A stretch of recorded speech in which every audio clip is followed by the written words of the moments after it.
আমরা মনে করি ইনফ্রারেড লাইট দিয়ে শুধু শীতের দিন বাচ্চা ব্রুডিং করা যাবে, গরমের দিন না। এটা আমাদের একটা ভুল ধারণা। আপনারা যদি খেয়াল করেন, আমার এই পাশে একটা লাল বাতি জ্বলতেছে 200 ওয়াটের। এটার আলোর তীব্রতা অনেক বেশি।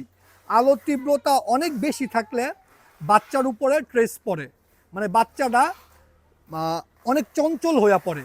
বাচ্চা ব্রুডিং পিরিয়ডে কিন্তু বাচ্চার চঞ্চলতার প্রয়োজন নাই। বাচ্চা খাবে আর চুপচাপ ঘুমায় থাকবে, আবার খাবে ঘুমায় থাকবে, স্বাভাবিক ব্যাপার।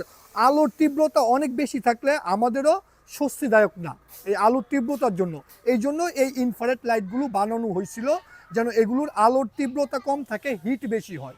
আপনারা এই ইনফ্রারেড লাইট দিয়ে গরম এবং শীত সারা বছরই বাচ্চা ব্রুডিং করতে পারবেন। আপনাদের আরেকটা ধারণা থাকে যে ইনফ্রারেড লাইটে কারেন্ট বিল অনেক বেশি খায়, এটাও একটা ভুল ধারণা। দেখেন এই পাশে 200 ওয়াটের লাইট, এই পাশে 100 ওয়াটের লাইট।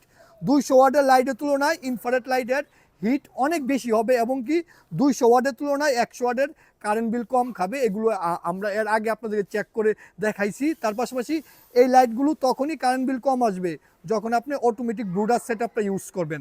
আমাদের কাছে 2 রকমের অটো ব্রুডার সেটআপ পাবেন। এই এক বাতির অটো ব্রুডার সেটআপ, একদম উপরে বাতিটা টিন সহ। আর যারা 4টা-5টা বাতি জ্বালাবেন তাদের জন্য এই কন্ট্রোল বক্সটা আছে, এটা দিয়ে আপনারা 4টা বাতি জ্বালাতে পারবেন।